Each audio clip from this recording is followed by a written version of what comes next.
Wave motion, part A. Question number 1. इसमें एक रोप है डायग्राम में जो दी हुई है और ये दिया हुआ है कि ये राइट की तरफ चल रही है और इसकी फ्रीक्वेंसी भी हमें दी गई है और ये चल रही है टुवर्ड्स राइट। तो इसके बारे में हमें बताना है। तो इसमें जैसे हमें डायग्राम में दिख रहा है कि जैसे यहाँ से अगर हम शुरू करें तो यहाँ से लेकर और यहाँ तक हमारा एक वेवलेंथ कंप्लीट होता है और इसमें जैसे पोर्शन हमारे हैं A B B C C D D E. तो इसके अगर हम चार इक्वल पार्ट्स कर लें तो इसके चार इक्वल पार्ट करके हमें पता है कि कोई भी एक पार्ट जैसे अगर मैं ए से लेकर बी तक करूँ तो यहाँ से यहाँ तक मेरा लैम्डा बाई 4 होएगा। तो ए से बी तक की जो लेंथ है वो हमारी लैम्डा बाई 4 है, यानी 4 इधर आएगा तो 4 times A B is lambda. और जैसे अगर मुझे स्पीड निकालनी है तो मैं c is equal to f lambda से फ्रीक्वेंसी इंटू वेवलेंथ से निकाल सकता हूँ और मेरी स्पीड आ जाएगी फ्रीक्वेंसी जो कि n दी गई है क्वेश्चन में इंटू लैम्डा जो कि 4 टाइम्स ए बी हमने निकाला है। तो 4n ए बी हमारा स्पीड आ जाएगी, यानी फर्स्ट स्टेटमेंट हमारी जो है वो करेक्ट है। फिर उसके बाद जो सेकंड स्टेटमेंट है उसमें लिखा है कि medium at A will be in the same phase as D after this much time। A और D जो है सेम फेज में है इतने टाइम के बाद। मतलब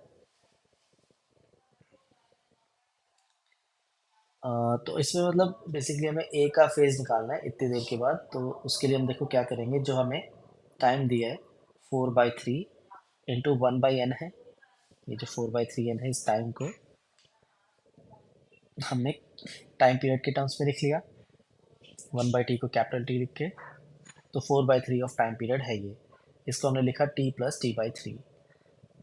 हमें पता है कि टी टाइम में 2 पाई फेज कवर होती है, तो t/3 में 2 पाई/3 यानी 120 डिग्री की फेज कवर होएगी। तो जो हमारा ए पॉइंट है तो जो हमारा ए पॉइंट है वो टी टाइम के बाद यानी 2 पाई फेज कवर करके वापस इसी सिचुएशन में आ जाएगा। और उसके बाद जब 120 डिग्री एंगल कवर करेगा तो वो 90 डिग्री यहाँ तक होता है कवर, मैक्सिमम से ज़ीरो के बीच में 90 डिग्री होता है। तो 120 में वो ऐसी किसी सिचुएशन में होएगा, तो डी में तो वो नहीं होएगा। डी होने के लिए 90 डिग्री का ये आना चाहिए था फेस डिफरेंस, फेस कवर। तो इसलिए जो हमारी सेकंड स्टेटमेंट है वो सही नहीं है। स्टेटमेंट 3 उसमें लिखा हुआ है कि phase difference between B and E is this. हमें सिंपल बी और ई का फेज डिफरेंस निकालना है। तो बी और ई का फेज डिफरेंस निकालने के लिए मुझे उनका डेल्टा एक्स निकालना पड़ेगा।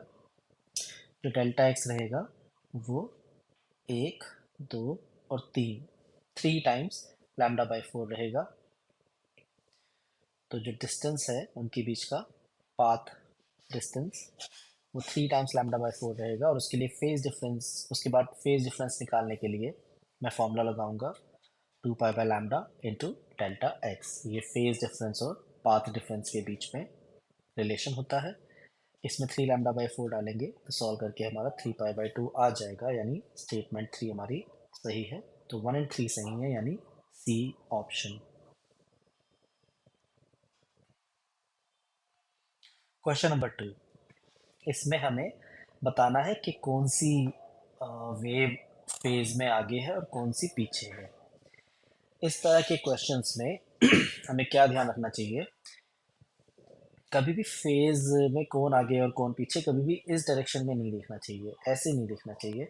मतलब हम सीधा सीधा इसको ऐसे देख के बोल दें कि देखो सी आगे है और ए पीछे है, ये सही नहीं है। आप आगे और पीछे इस डायरेक्शन में नहीं देख सकते। उसका कारण होता है कि इस वाले एक्सिस पर हमने यहाँ पर देखो टाइम बनाया हुआ है। टाइम है इस एक्सिस पे, या ओमेगा टी है टाइम से रिलेटेड है। तो कौन सी चीज़ आगे है और कौन सी पीछे है, ये हम अलग अलग टाइम पर तो देख ही नहीं सकते, है ना।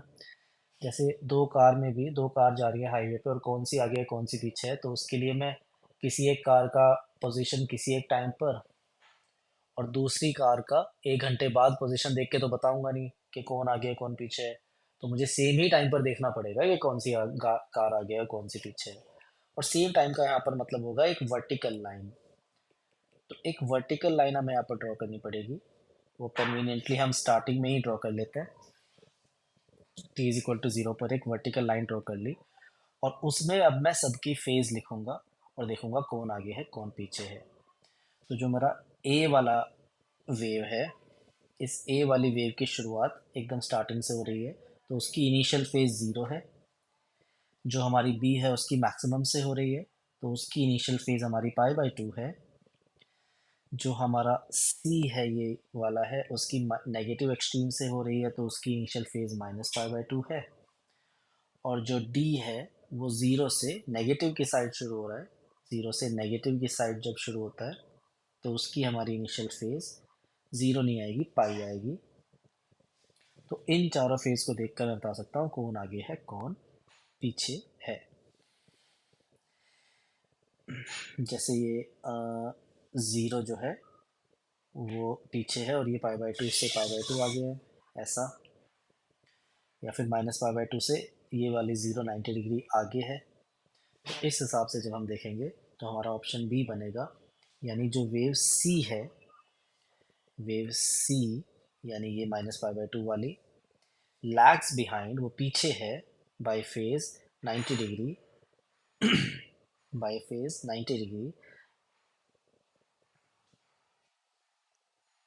Wave C lags behind by phase angle 90 degree, and wave B जो है, वेव बी जिसका फेज पाई/2 है, वो अहेड बाय फेज पाई/90 degree.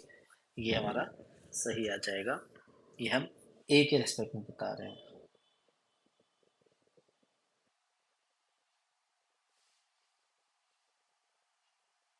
With respect to wave A.